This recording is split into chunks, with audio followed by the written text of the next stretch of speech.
Game begin. Alright folks, let's do another gun boxing. This is an Olight, what is this thing? It's Rethink Limitations. Oh no, it's an Olight Odin. So we're gonna open up this flashlight. Like all of these gun boxing things, what I'm trying to do here is get some B-roll for the full ARFCOM video. And at the same time generate some questions from you guys. I'd like to hear your thoughts and what you want me to cover in the review and all that. So go ahead and post that in the comments and stay tuned for the ARFCOM actual review where we get to find out what it does submerged in my rain barrel and all that sort of thing.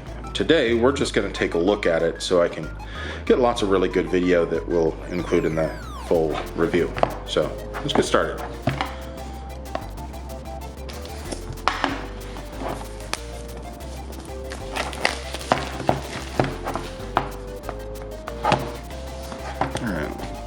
Got one of those nifty little, I like these magnetic boxes. They're just satisfying. I'm trying real hard to go for the sort of Apple style of packaging. I don't know, some kind of destruction stuff on there, I guess.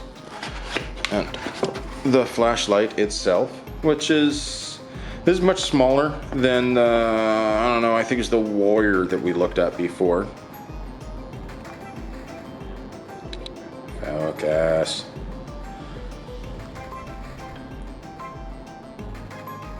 The same style of switch on the back there. Probably not charged up, might not even have a battery inside of it. There's no other switch on it, which makes it a lot better suited for an actual weapon light. I think this is supposed to be their first dedicated weapon light, whereas our dedicated long gun light anyway. They've got those pistol lights and they've got some handheld lights that can be used as a weapon light, but I think what they're saying is that this is the first time I made one that, I got a tool, got their ubiquitous magnetic charger, which I love the shit out of. Let's see here. I got a heart of the system, if you will. They've got their switch, little tape switch thing, and this thing, which I saw on another Guntober. I think it was Mr. Guns and Gear was doing it. I think. I'll edit that out if I was wrong, so you guys never know. But this is a locking tail cap, which is supposed to keep it from getting tugged off of there. It would pull me off the... Oh my god, Emma pulled you off. There's a pretty good feel to it. I think he was able to manage to rip it off of there. I'll see if I can do the same. It's also this magnetic thing where, honestly, I guess some people are making a big deal about how you can detach by catching it on something. And I think that's true of almost any light with a cable, you know, M951 or Scout or whatever. Yeah, it's the plugs in there pretty good and hard, but that's what she said. But I would think that even if it was screwed in there, you catch this on something hard enough and you could rip the cable, theoretically, if you put enough ass behind it.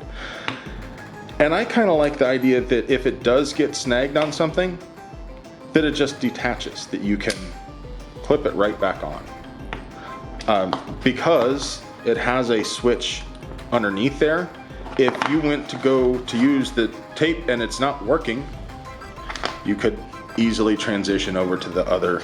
Oh, I forgot, as AVE would say, and time. Sorry. Anyway, you could totally just switch over and use your phalanges to activate that thing. If you hear a lot of breathing, deal with it, because the camera's just right in front of my face. That's how it is.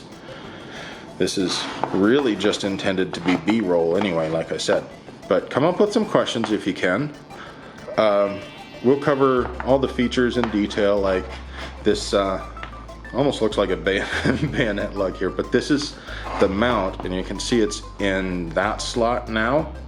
You can rotate, you can take this out of here so you can rotate the mount around, and you can mount it on the top and the sides and the whatnots so that it has a little dog leg to it, pushes it out in the place that you want it to be. That's what she said again. Okay, wow. So I had to pause it to figure out how to work this thing out. So you got to have it positioned right for this to work, but you push that in, and once you have to actually kind of jimmy this a little bit to get it in the right position to lock this mount. And then once that's locked, then the mount won't come off.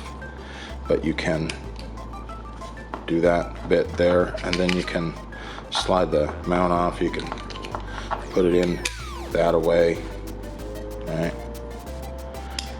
And again, you can lock it into place.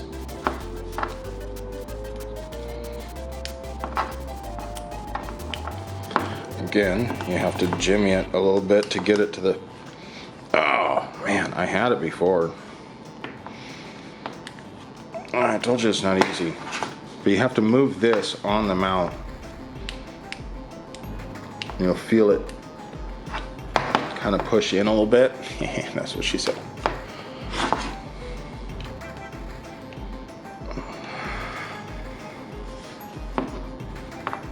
Okay, well, I'm not going to screw with that anymore right now. I will do that off camera, but you get the point.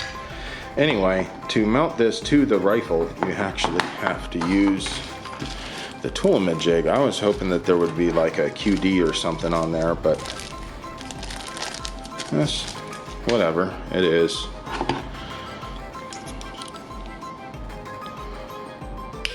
All right. So I think what I'm going to do for now, let's see if it makes sense in the long run. I think oh shit, that's not gonna work because I want it to be right there. All right, so I'll have to take this out of there to get it on. All right. Okay, so this is a lot easier to do when I'm not hunched over the camera, but again, you already saw that. We'll just put this on here.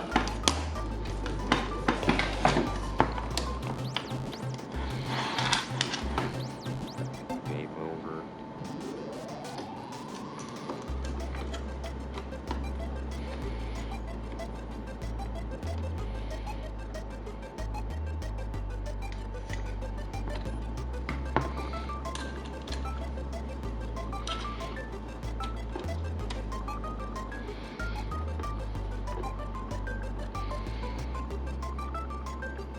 There we go.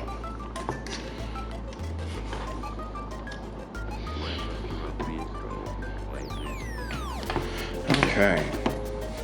So now we can... Oh, wait, I don't want to do that. I want to do it this way. Because I feel like it would... Here, it snap into place.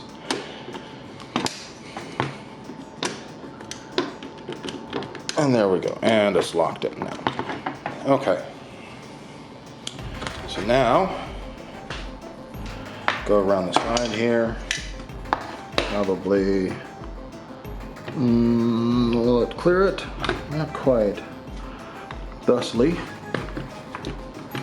Oh, that's a tight fit. Oh, wow. That seems wrong.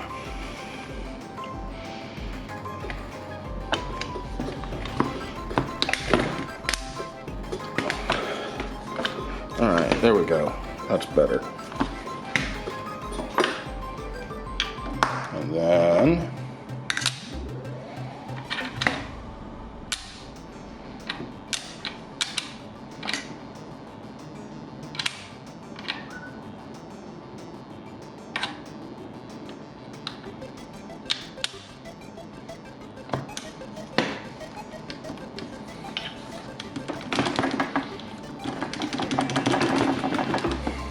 Okay, yeah, that's on there. So this is my truck gun, and I intend to let this ride around in here for quite some time. See if I can break it through just, general daily use. What you guys probably noticed on the instructions, but what I didn't, on account of I didn't read them, was this part right here where it says that I have to take the old plastic doohickey out of here to get it to turn on the first time. So let's get that off. There's definitely some resistance there. Lots of rubbers, what for your protection. And there's the old plastic doohickey that's preventing contact. Is it contact? Let's see if I can channel AVE here. You can hear the Visigoths screaming off in the distance from the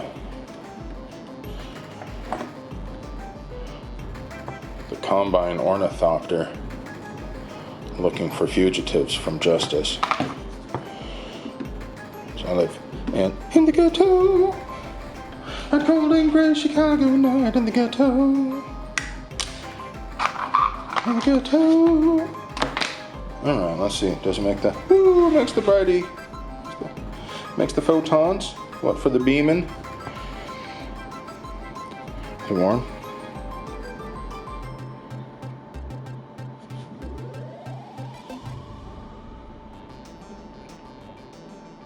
There's a vibrator in here. Listen to this.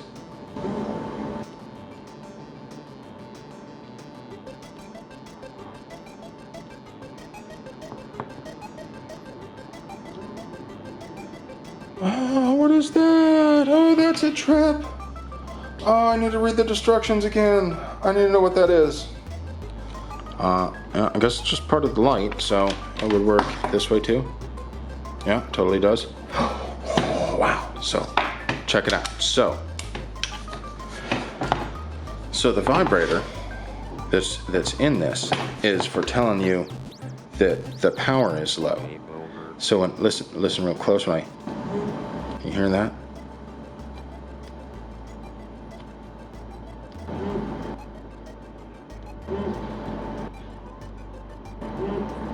Yeah, that's awesome. Okay, I don't think I've seen this on another light. That's so cool. You push in slightly for low and then more for high. Yeah, you can only get high with the pressure switch. With the pressure switch, it's high only. Like all of these new lights nowadays, it's tap to stay on or hold for momentary. I don't know, I suppose I can get used to it. Get off my lawn. So anyway, it's got a vibrator for telling you when the battery's low. It's got the low output, high, low, whoops, low, high, and that's pretty warm. Even in low, I can feel a little heat coming off of it. That's, yeah, I'd get good and hot pretty fast. Just the sort of thing to burn my pants off. It's got the spiky bits on the front, that too. Like I said earlier, the whole point of this video is to see what sort of things you'd like to see tested and all that. So post your comments, and then to find out the results of it, you'll have to watch the full ARFCOM review when it publishes.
I love you.